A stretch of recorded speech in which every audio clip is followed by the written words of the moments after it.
በኪሳችሁ የገንዘብ ኖት ወይም ሳንቲም ከያዛችሁ ቆይታችኋል? ዛሬ ሀገራችንን ጨምሮ በመላው ዓለም እየተለመደ የመጣው ዲጂታል ክፍያ ግዴታ እየሆነ ነው። ይህ ሁኔታ ምቾት ይመስላል አይደል? ነገር ግን ቆም ብላችሁ አስባችሁታል?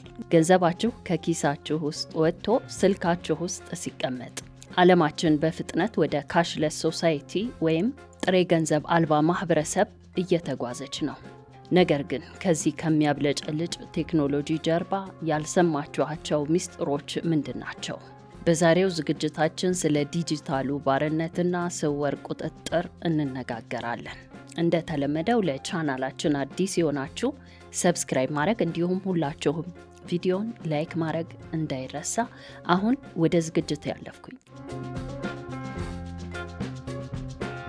በጥሬ ገንዘብ ስንገበያይ ማንም አያውቀንም። በዲጂታል ግን እያንዳንዱ ክፍያችን ሪከርድ ይደረጋል። የት እንደበላን፣ ምን አይነት ልብስ እንደገዛን፣ እንደዚሁም ለማን ገንዘብ እንደላክን ሁሉም ነገር መረጃው ይሰበሰባል። ከዚህ መረጃ ጀርባ ያለው አስደንጋጭ ጉድ ምናልባትም የእኛን ባህሪ ለመተንበይ ወይም እኛን ለመቆጣጠር መረጃው ሊውል ይችላል። በዚህ ጉዳይ በዓለም ላይ የታዩ ክስተቶችን እንመልከት። በካናዳ ሰልፈኞች ላይ እንደታየው መንግስት ካልወደደን በአንድ ክሊክ አካውንታችንን ሊዘጋው ይችላል። በዚህ ጊዜ ካሽ ወይም ጥሬ ገንዘብ ኪሳችን ውስጥ ከሌለ መብላት አንችልም፣ መንቀሳቀስም አንችልም፣ በረሃብ ልንሞት እንችላለን፣ የፈለገ ገንዘብ ቢኖረን። ስለዚህም ዲጂታል ገንዘብ ማለት የባንክ ፍቃድ ነው። ሌላው ፕሮግራመብል ገንዘብ ወይም ዘ ኮንትሮል። አሁን እየመጡ ያሉ አዳዲስ ዲጂታል ገንዘቦች ገደብ ሊደረግባቸው ይችላል። ይህ ብር ለነዳጅ አይሆንም፣ ይህ ገንዘብ እስከ ወሩ መጨረሻ ካልተጠቀማችሁበት ይጠፋል የሚሉ ህጎች ሊወጡ እንደሚችሉም መረጃዎች ይጠቁማሉ። ይህም ማለት የገንዘቡ እውነተኛ ባለቤት እኛ ሳንሆን ፕሮግራመሩ ይሆናል። በጥሬ ገንዘብ አልባ ማህበረሰብ ወይም ካሽለስ ሶሳይቲ ላይ ተመስርተው የተደረጉ ጥናቶች ምን ይላሉ? የአይኤምኤፍ ወይም ዓለም አቀፍ የገንዘብ ድርጅት ዘ ኢንድ ኦፍ ካሽ በተሰኘው ጥናቱ ላይ እንዳሰፈረው ከሆነ ጥሬ ገንዘብ መጥፋቱ መንግስታት ኔጌቲቭ ኢንተረስት ሬት ወይም አሉታዊ ወለድ እንዲተገብሩ መንገድ ይከፍታል ሲል ጠቁሟል። ይህም ማለት ገንዘባችንን ባንክ ስላስቀመጥን ብቻ ባንኩ ከገንዘባችን ላይ ክፍያ እንዲቀንስ ያስችለዋል። ካሽ ከሌለን ገንዘባችንን አውጥተን መደበቅ ስለማንችል በባንኩ ህግ ለመታሰር እንገደዳለን። የሊንከን ዩኒቨርሲቲ ጥናትም እንደሚያመለክተው ዲጂታል ክፍያ በሚጨምርባቸው ሀገሮች የሰዎች የግል ነፃነት እንደሚቀንስ ነው። ምክንያቱም እያንዳንዱ ግዢ ለኢንሹራንስ ኩባንያዎች እንደዚሁም ለብድር ሰጪዎች ስለሚሸጥ የወደፊት ህይወታችን በዛ ዳታ ተገድቦ ወይም ተመስርቶ ይወሰናል። ብዙ ጊዜ ዝግጅቶችን ሳቀርብላችሁ መፍትሄውንም አብረሽ ብትጠቁሚ የሚሉ አስተያየቶችን አነባለሁኝ። ትክክል ነው እና እስካሁን ያልናቸውን ነጥቦች ስንመለከት ቴክኖሎጂውን አንጠቀም ለማለት ነው? በፍጹም። ቴክኖሎጂውን መጠቀም ከቴክኖሎጂውም ጋር መዘመን ግዴታችን ነው። ነገር ግን እንደራሴ አመለካከት ቴክኖሎጂውን ስንጠቀመው አይናችንን መክፈት አለብን ባይ ነኝ። ፕራይቬሲያችንን ወይም ግላዊነታችንን አሳልፈን መስጠት አለብን ብዬ አላምንም። ምንጊዜም ቢሆን የተወሰነ ጥሬ ገንዘብ ካሽ እጃችን ላይ ሊኖረን ቤታችንም ውስጥ ማስቀመጥ መዘንጋት የለብን። አይበለውና ድንገተኛ አደጋ ቢፈጠር ለህይወታችን ዋስትና ይሆናል። ይህ መፍትሄ አንዳንድ መፍትሄ ጠቋሚ ከሆኑ መረጃዎች ተነስቼ የራሴንም የምስማማበትን ሀሳብ ለእናንተ ያቀረብኩት ነው። እናንተስ በዚህ ላይ ምን ትላላችሁ? ምክንያቱም በዚህ ጊዜ መቼም የትኛውም ባንክ ቢሆን ወይም የመንግስት አካል ካሽ እጃችሁ ላይ አስቀምጡ ወይም ቤታችሁ መኖር አለበት ብሎ የሚመክር አለ ብዬ እኔ አላምንም በግሌ። እናንተስ በዚህ ላይ ምን ሀሳብ አስተያየት አላችሁ? ይህንን ፕሮግራም ከማጠቃለላችን በፊት አንድ ተጨማሪ ነጥብ እናንሳ። ባለፈው ባወራነው የዲጂታል መታወቂያ ዙሪያ ይህ መታወቂያ ከባንክ፣ ከስልክ፣ ከመንግስት አገልግሎቶች ጋር የተገናኘ ነው። ነገር ግን ከጀርባው ያለው ባዮሜትሪክ የአይንና የጣት አሻራችን ዳታ መጨረሻው የት ነው? ከጊዜ በኋላ መታወቂያ መያዝ አያስፈልገንም። ምክንያቱም የጣታችንና የአይናችን አሻራ እስካለ ድረስ በሁሉም ሲስተሞች ውስጥ ገብተናል መታወቂያውን ባንይዘው።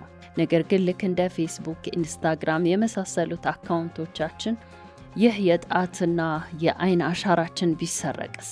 ብላችሁ አስባችሁ ታውቃላችሁ?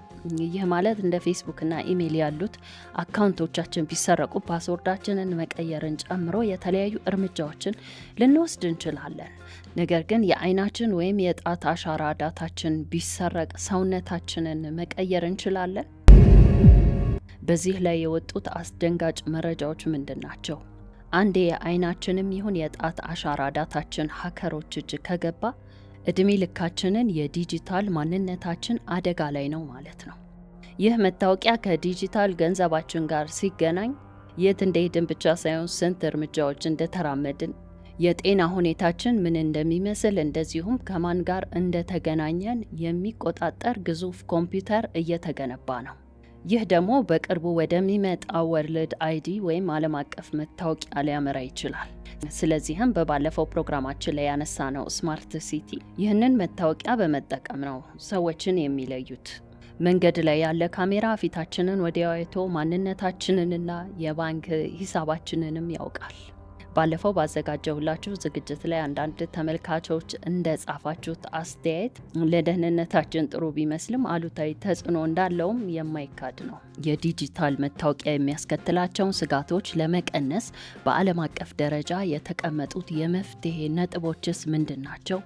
በመጀመሪያ የህግ ከለላ ወይም ሌጋል ፍሬምወርክ ነው። ይህም መንግስታት የዜጎችን ዳታ ከመሰብሰባቸው በፊት የዳታ ጥበቃ ህግ ሊኖራቸው ይገባል።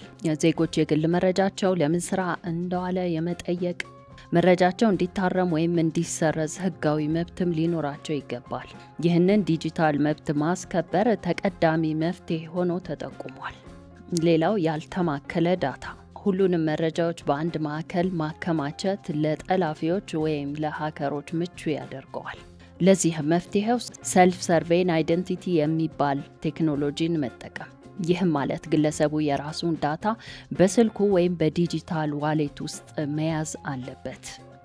ከዛም ለሚፈልገው አካል ብቻ ፍቃድ በመስጠት ያሳያል እንጂ መረጃው በአንድ የመንግስት ሰርቨር ላይ ብቻ አይቀመጥም። ሌላው እንደ መፍትሄ የተጠቆመው አንድ መታወቂያ ሁሉንም ነገር ማወቅ የለበትም የሚል ነው።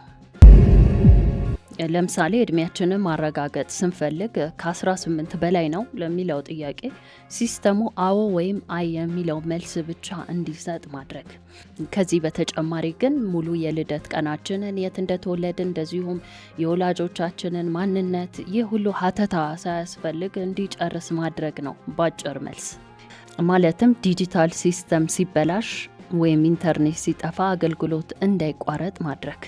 መፍትሄውም የዲጂታል መታወቂያ የሌላቸው ወይም በቴክኖሎጂ ችግር ዳታቸው ያልመጣ እንደ በፊቱ በወረቀት ወይም በማኑዋል መታወቂያ አገልግሎት እንዲያገኙ ማድረግ። ይህ መፍትሄ ዲጂታል መገለልን ይከላከላል። ሌላው አማራጭ ሲስተሙ እንዴት እንደሚሰራ ለሕዝብ ግልጽ መሆን አለበት።